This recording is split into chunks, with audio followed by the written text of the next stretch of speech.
இன்றைக்கி பிரியாணி செய்கிறதுக்குள்ளே போதும் போதும்னு ஆயிடுச்சு. என்னென்னு சொல்லிட்டு உங்களுக்கு அப்புறமா சொல்கிறேன். இட்லி குண்டானில் எண்ணெய் கொஞ்சம் ஊற்றிட்டு வெங்காயம், பட்டை வகை, அதோட உருளைக்கிழங்கு போட்டு வதக்கியாச்சு. அதுக்குள்ளே பார்த்தா வானம் பாட்டினா இருட்டிக்கின்னு வருது. மழை வரா மாதிரி ஆயிடுச்சுன்னு ஒரே காரணத்துக்காக தான் போதும் போதும்னு ஆயிடுச்சு. ஃபஸ்ட்டு மழை வந்த உடனே வெறுவெலாம் கொஞ்சம் நினைஞ்சிச்சு. இருந்தாலும் சரி நம்ம என்ன பண்ணுறதுன்னு சொல்லிட்டு சமைக்க வேற ஆரம்பிச்சிட்டோம். வெளியே எவ்வளோ சீக்கிரம் இருக்குதோ அது நம்மளுக்கு டேஞ்சரு. அதனால் நம்ம சீக்கிரமாக சமைச்சு முடிச்சிடணும். அந்த ஒரே காரணத்துக்காக தக்காளியும் டப்புன்னு போட்டாச்சு. தக்காளியும் போட்டு நல்லா அது கொஞ்சம் வதங்கிச்சு. தக்காளியும் வதங்கினதுக்கப்புறம் அடுப்பு கொஞ்சம் அமீற மாதிரி இருந்துச்சு. அதுக்குள்ளே மசாலாவும் போட்டேன்.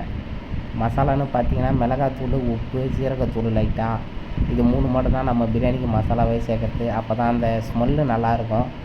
அப்புறம் தண்ணி ஊற்றிட்டு ஒரு 5 நிமிஷம் மூடியை போட்டு எடுத்தேன். நல்லா கொதி வந்துருந்துச்சு.